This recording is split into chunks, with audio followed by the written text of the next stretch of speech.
Hello friends, आप लोगों ने एक बार बार सुनी होगी कि नेटवर्क मार्केटिंग वाले 10 का प्रोडक्ट 100 में बेचते हैं और आप इस बात को मानते भी हैं तो आपको लगता है आपको लूटा जा रहा है कि 10 का प्रोडक्ट 100 में बेच रहे हैं और सारा पैसा वो आपस में बांट रहे हैं। सिंस उनको अपने डिस्ट्रीब्यूटर्स को पैसा बांटना होता है तो उस चक्कर में, अपने प्रॉफिट के चक्कर में वो 10 का सामान 100 में बेच करके आपको लूट रहे हैं। लेट्स अज्यूम कि नेटवर्क मार्केटिंग में कोई बाहर का प्रोडक्ट है, कोई सोप है जो ट्रेडिशनल मार्केट का है, जो 100 रुपये का। तो आपको क्या लगता है जो 100 रुपये का प्रोडक्ट है, ये जो 100 रुपये आप पे करते हैं, इसमें किसको किसको पैसा जाता है? 100 रुपये का कोई सामान है तो कम से कम 12 रुपये तो जीएसटी जाता होगा उस पर सरकार को, ठीक है। उसके बाद ये आप खरीदते हैं रिटेलर से, रिटेलर से खरीदते हैं, रिटेलर खरीदता है होलसेलर से, होलसेलर खरीदता है स्टॉकिस्ट से, स्टॉकिस्ट लेती है कंपनी से। ये सारे जुड़ गए इसमें। तो क्या इनको पैसा नहीं बटता है? अगर सबका प्रॉफिट परसेंट 10-10 रुपए भी रखें, 10% भी रखें, तो 40 रुपए तो यहां भी बट रहा है। इसके अलावा और क्या होगा? आपके पास प्रोडक्ट, आपने कोई भी जॉनसन जॉनसन का साबुन खरीदा या लक्स का साबुन खरीदा या डव का साबुन खरीदा, कोई भी साबुन खरीदा, तो क्यों खरीदा? क्योंकि आपने टीवी पे उसका एड देखा। टीवी पे ऐड देखा तो स्टार को भी पैसा जाएगा, टीवी चैनल को भी पैसा जाएगा या मैगजीन को, उसके अलावा एड एजेंसी को भी पैसा जाएगा, इनको जाएगा। ये जो बजट होता है ये होता है लगभग 40 से 50%। यानी जो प्रोडक्ट 10 रुपये में बना, 40 रुपये बीच में बटा और 50 रुपये ऐड का जुड़ गया, तो ये हो गया 100 रुपये का। यानी आपको ट्रेडिशनल मार्केट में भी जो 100 रुपये का प्रोडक्ट मिल रहा है वो भी बन 10 रुपये में ही रहा है। ऐसा नहीं है कि वो 50 रुपये का बना हुआ है, या जो ट्रेडिशनल मार्केट में प्रोडक्ट 10 रुपये में बनता है वो आपको 20 या 30 रुपये में मिल जाएगा। पॉसिबल ही नहीं, क्योंकि ये सारा तो होना ही है। क्या आपको लगता है कि ये लोग नहीं करते होंगे? ये लोग, रिटेलर अपना प्रॉफिट नहीं लेता होगा, होलसेलर अपना प्रॉफिट नहीं लेता होगा, स्टॉकिस्ट अपना प्रॉफिट नहीं लेता होगा, कंपनी, और इसमें बहुत सारे खर्चे हमने छोड़ दिए हैं। क्योंकि ये जो 4 पॉइंट हैं, चारों पॉइंट पे सबको वेयर हाउस चाहिए, स्टॉक करने के लिए जगह चाहिए, कंपनी से स्टॉकिस्ट के पास पहुंचा ट्रांसपोर्ट कॉस्ट लगा, स्टॉकिस्ट से होलसेलर के पास पहुंचा ट्रांसपोर्ट कॉस्ट लगा, होलसेलर से रिटेलर के पास पहुंचा ट्रांसपोर्ट कॉस्ट लगा। तो ये सारा कुछ हमने छोड़ दिया।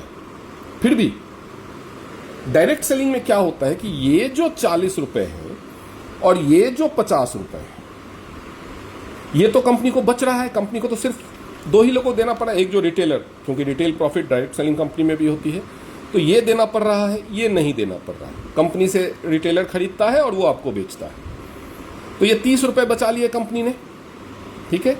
और उसके बाद प्रचार भी वही लोग करते हैं, तो ये 40-50, यानी कंपनी ने बचाए 70-80 रुपए। तो इसीलिए कंपनी क्या करती है, क्वालिटी बढ़ाती है। क्योंकि टीवी में जो आप सामान खरीदते हैं वो अमिताभ बच्चन, माधुरी दीक्षित, ऐसे संजय दत्त, सुनील गावस्कर या सचिन तेंदुलकर, ऋतिक रोशन, विराट कोहली, ऐसे बड़े बड़े चेहरे देख के खरीदते हैं। लेकिन नेटवर्क मार्केटिंग का प्रोडक्ट तो कोई छोटे चेहरे वाला आदमी भेजता है जिसको कोई नहीं पहचानता, कोई इस पर ज़्यादा ट्रस्ट नहीं करता। तो वहां पे ट्रस्ट बनाना पड़ता है प्रोडक्ट की क्वालिटी पे। तो कंपनीज क्या करती है, ये जो बंटवारा है, टोटल जो खर्चा है 70-80 रुपए का, उसमें से 20 रुपए, 30 रुपए प्रोडक्ट की क्वालिटी में ऐड कर देती है। मतलब 10 + 20, यानी प्रोडक्ट मैन्युफैक्चरिंग में 30 रुपए खर्चा करेंगे, तो ऑटोमेटिकली प्रोडक्ट की क्वालिटी अच्छी हो जाती है। फिर उसको बेचेंगे 100 में, उसमें टैक्स, ट्रांसपोर्ट का कॉस्ट, ये सब अगर रख लो, लगा लो कि 20 से 30 रुपए का खर्चा आ जाता है, तो 30 + 30 सरकार का टैक्स भी जाना है, ट्रांसपोर्टेशन कॉस्ट जाना है, कंपनी का प्रॉफिट जाना है, क्योंकि कंपनी का प्रॉफिट और डिस्ट्रीब्यूटर का प्रॉफिट वो तो रहेगा ही।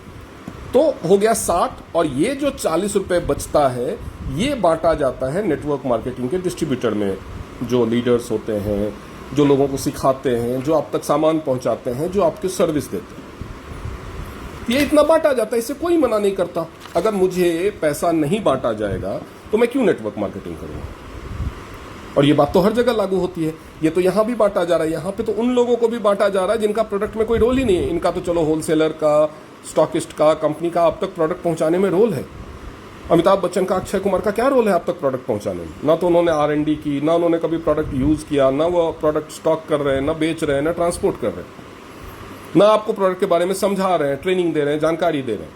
ना ही वो रिजल्ट नहीं मिलने पे जिम्मेदारी लेगा। यहाँ पे जो ये 40 रुपया बांटा जा रहा है, ये उनमें बांटा जा रहा है जिनका रोल प्रोडक्ट को समझने, समझाने, आप तक पहुंचाने, और अगर आपको ठीक से रिजल्ट नहीं आ रहा तो उसकी जिम्मेदारी लेने तक में शामिल है। तो बताइए, बांटना तो आपको है ही ये 40-50 रुपए, आप किसको बांटना चाहेंगे? आपके समाज के, आपके मोहल्ले के, आपके रिश्तेदार में जो बंदा है उसको, या एक ऐसा फिल्म स्टार जो ना तो उस प्रोडक्ट को यूज़ करता है, ना आपसे कभी मिलेगा, ना रिजल्ट मिलने पे कोई जिम्मेदारी लेगा, उसको? बस इतना ही तो सोचना है।